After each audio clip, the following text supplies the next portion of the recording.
नमस्कार। एक समय की बात है, एक नगर में एक युवक रहता था। युवक बहुत पढ़ा लिखा था, परंतु उसे कोई रोजगार नहीं मिल पा रहा था।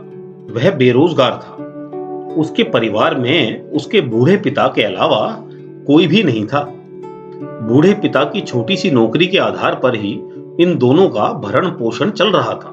वह युवक नौकरी पाने के लिए प्रयास तो करता था, परंतु अनमने मन से, पूरे मन से वह कोई प्रयास ही नहीं कर पाता था। जब किसी परीक्षा को देना होता, तब उसके मन में विचार आता कि अभी तो बहुत से दिन हैं, अभी से उस परीक्षा की तैयारी करने की आवश्यकता ही क्या है। वह अपना समय दोस्तों के साथ घूमने फिरने और मौज मस्ती में ही बिताता था। तभी नौकरी के लिए एक परीक्षा का आयोजन हुआ। नौकरी बहुत अच्छी थी, इसलिए उसके पिता ने उसको कहा कि यह तुम्हारे लिए बहुत बड़ा अवसर है। तुम बहुत योग्य हो, परंतु तुम अपनी योग्यता के अनुसार प्रदर्शन नहीं कर पाते। यदि तुम ध्यान से मन लगाकर अपनी योग्यता के अनुसार तैयारी करो, तो मुझे पूर्ण विश्वास है कि इस परीक्षा में तुम अवश्य ही अच्छे अंकों से उत्तीर्ण होंगे और यह नौकरी तुम्हें अवश्य मिलेगी। पिता की बातें सुनकर युवक ने आवेदन तो कर दिया, परंतु हर बार की भांति वह इस परीक्षा के लिए भी लापरवाह था। इस युवक के बूढ़े पिता एक दिन अचानक बीमार हो गए और चिकित्सा के बाद भी उनके प्राण बचाए न जा सके। अब यह युवक इस संसार में बिल्कुल अकेला था और उसके घर में भी मात्र कुछ महीनों के भोजन इत्यादि की व्यवस्था थी। अब इस युवक को यह स्पष्ट समझ में आ चुका था कि यदि उसकी आजीविका का प्रबंध नहीं हुआ, यदि उसकी नौकरी नहीं लगी, तो उसके भूखों मरने की नौबत आ जाएगी।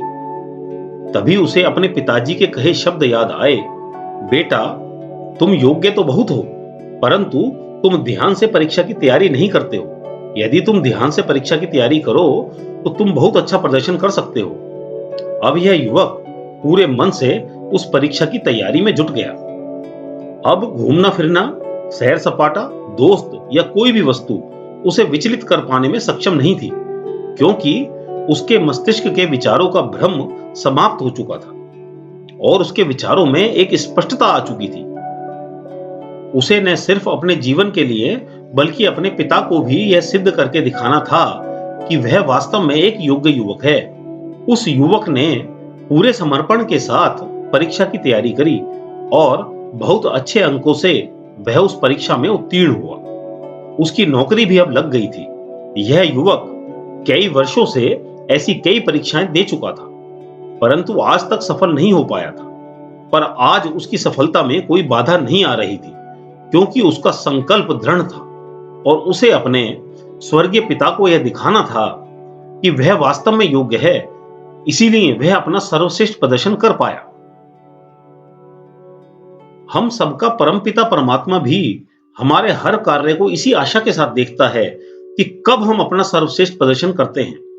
कोई भी व्यक्ति जब अपना सर्वश्रेष्ठ प्रदर्शन करता है, तो सबसे अधिक प्रसन्नता उसके माँ बाप को ही होती है। इसी प्रकार जब परमात्मा भी हम सबको अपना सर्वश्रेष्ठ प्रदर्शन करते हुए देखता है, तो निस्संदेह वह भी बहुत प्रसन्न होता है। यह विचार हमारे लिए एक बहुत बड़ी प्रेरणा का स्रोत है। अगर हमारा इस विचार पर ध्यान रहे, तो हमें अन्य किसी प्रेरणा की आवश्यकता ही नहीं है। जो भी दायित्व और कार्य हमें इस जीवन में मिले हैं, उसमें हम अपना सर्वश्रेष्ठ प्रदर्शन करें, तभी हम जीवन में सफल हो सकते हैं और अपने भगवान को भी प्रसन्न रख सकते हैं। आपको यह वीडियो अच्छी लगी है तो लाइक, कमेंट व शेयर करें। आप हमारे चैनल पर पहली बार आए हैं तो चैनल सब्सक्राइब करके बेल आइकन भी अवश्य दबाएं। धन्यवाद।